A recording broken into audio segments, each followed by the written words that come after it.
INST 326. My name is Nick Doherty, and this is my presentation for my final project on UFO sightings in the United States.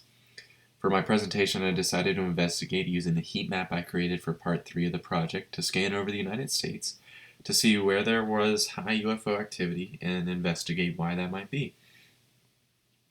One of the first things I noticed when looking at the heat map with the data provided to us was that overall there was a lot less coverage than I expected there to be.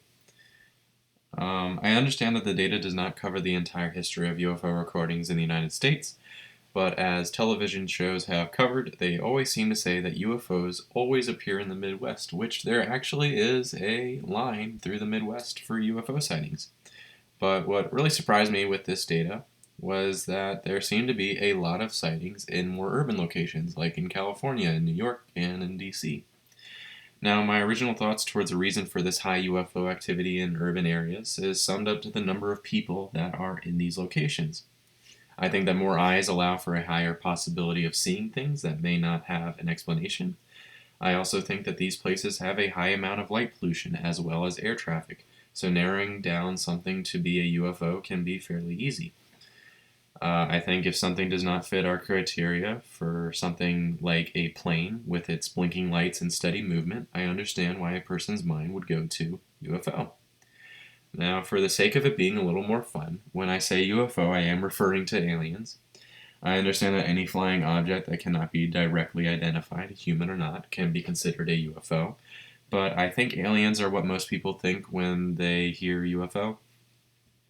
Now, I first wanted to investigate why it appeared that there are not that many reports of UFO sightings overall, and as it turns out, according to this article by The Guardian, UFO sightings have been on a drastic decline since 2014. According to the article, it seems people may just not care as much about the possibility of non-human life forms visiting Earth. Another idea is that we have grown accustomed to wild claims that we hear in the media, that claims of UFOs have kind of gone in the same category of taking everything we hear or see with a huge grain of salt. A final claim is that over the decades of UFO information without any strong evidence has led most people to drop the idea that there has been alien contact at all. Now, moving back to the heat map, I thought it would be interesting to investigate why there are so many UFO sightings in New York. According to the heat map, the sightings appear to be close to Manhattan. Now, with a little bit of Googling, I searched for why there were so many UFO sightings in New York for 2018, and this article by Times Union seemed to paint a pretty clear picture as to why this is. The article says that there were a little over 100 UFO sightings in the state throughout 2018.